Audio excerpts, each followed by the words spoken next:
Assalamualaikum warahmatullahi wabarakatuh. Perkenalkan, nama saya Waryuni dari jurusan Hukum Ekonomi Syariah, NIM 1908202125. Saya di sini akan memaparkan tentang manfaat asuransi syariah dengan rekan saya. Perkenalkan, nama saya Syahrul Hidayat, NIM saya 1908202121. Saya dari kelompok 12 yang akan menjelaskan mengenai asuransi syariah.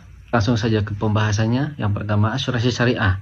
Asuransi syariah adalah usaha tolong-menolong dan saling melindungi di antara para peserta yang penerapan operasional dan prinsip hukumnya sesuai dengan syariat Islam, tanpa bermaksud mendahului takdir. Asuransi syariah dapatlah diniatkan sebagai ikhtiar persiapan untuk menghadapi kemungkinan terjadinya resiko. Lalu, kenapa asuransi syariah lebih disarankan?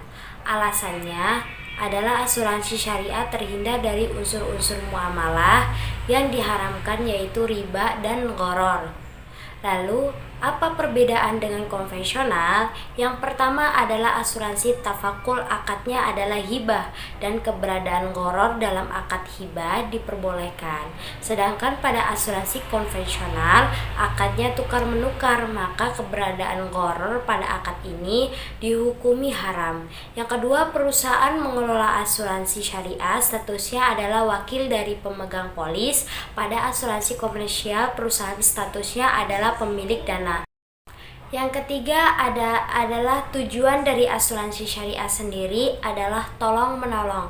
Sedangkan tujuan dari asuransi komersial adalah perolehan dana. Lalu apa saja nih akad asuransi syariah? Yang pertama ada akad musyarakah, yaitu akad antara sesama para pemegang polis asuransi. Yang kedua ada akad wakalah, yaitu antara perusahaan yang ditunjuk pengelola dana terhimpun. Yang ketiga ada akad hibah yang bersifat mengikat, akad antara pemegang polis dan badan dana pada saat klaim ganti rugi diberikan oleh badan dana, maka akadnya adalah alitizam. Yang keempat, akad mudharabah mustarakah. Akad ini merupakan pengembangan dari akad mudharabah, di mana perusahaan asuransi sebagai mudharib dan juga menyertakan dananya dalam investasi bersama dana peserta. Bagi hasil investasi dibagikan antara pengusaha asuransi dan peserta sesuai nisbah yang disepakati sesuai dengan porsi dana masing-masing. Pada umumnya, tujuannya dari produk asuransi adalah untuk memberikan rasa aman serta menghadapi risiko kehidupan seperti risiko terhadap kesehatan dan jiwa yang kehadirannya tidak bisa diprediksi.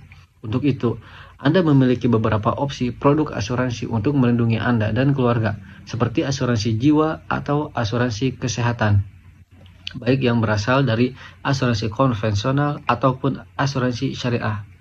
Nah, sebelum memilih jenis asuransi yang Anda butuhkan, ada baiknya mencari tahu keunggulan terlebih dahulu, seperti manfaat dan keunggulan dari produk asuransi yang tersedia.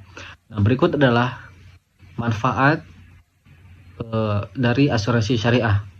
Yang pertama, tolong menolong melalui dana tabaru. Yang kedua, ada distribusi dan alokasi surplus underwriting. Yang ketiga, ada pembagian hasil sesuai akad. Yang keempat, ini yang paling penting, yaitu adalah bebas riba. Yang kelima, lebih transparan. Yang keenam, yang terakhir, diawasi dengan pengawas syariah untuk menjamin transaksi sesuai prinsip syariah. Nah, inilah yang menjadi keunggulan dari produk asuransi syariah, yaitu saling melindungi dan tolong menolong sesama. Jadi pemilik polis bukan hanya memberikan perlindungan pada diri sendiri sebagai peserta asuransi, namun Anda juga dapat membantu sesama. Sekian dari saya. Semoga Semoga bermanfaat. Wassalamualaikum warahmatullahi wabarakatuh.